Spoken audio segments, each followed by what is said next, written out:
While the world fights inflation, China has a different challenge. And it's summed up by the price of one of China's most important consumer products, pork.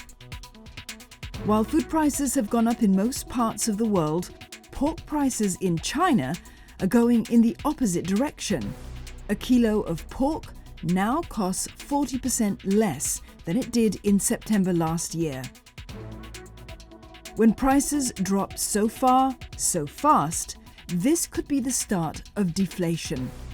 And it's something that will affect all of us, consumers, businesses, and economies.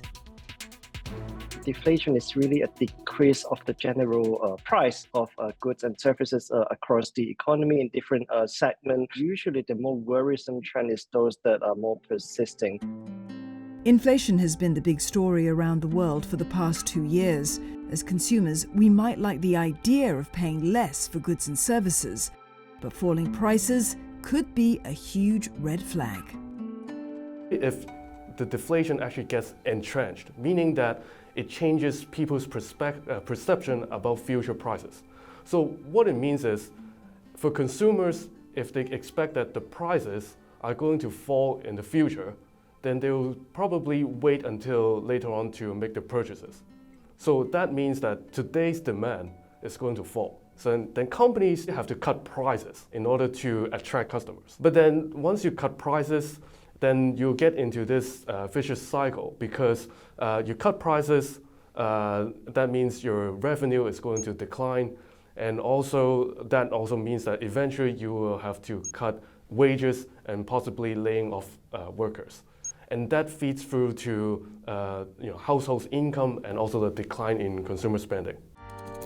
This vicious cycle could lead to a recession or even a depression. So how did China get to this point? After all, much of the world is fighting to keep inflation down. So why are consumer prices in China flatlining?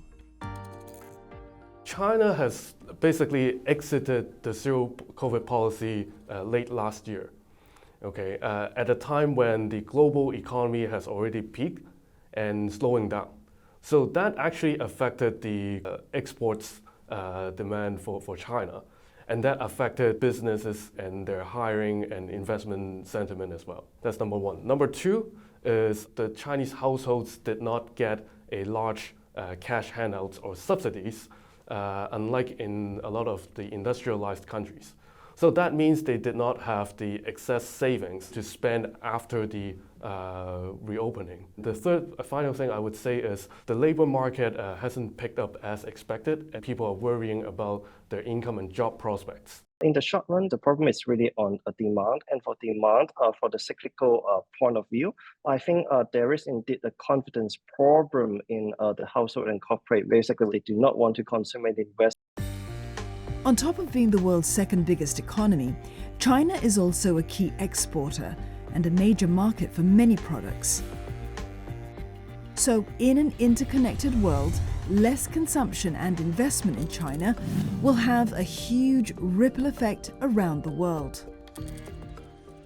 If we do see a prolonged period of deflation in China, it will likely suggest that growth in China are facing some pretty severe headwinds. And in Singapore, this will have spillover effects on our own growth as well. And this will, again, have implications on how we would want to conduct our own fiscal policy and, again, our monetary policy in terms of counteracting some of these headwinds. It's not only about goods that whether China will buy more, or it's also about whether there will be the import of services as well, because we haven't really seen this comeback of tourists in many places. For example, what other countries can do is that to prepare of a potential deflationary environment in China is to diversify to other markets and try to basically manage the risk exposure.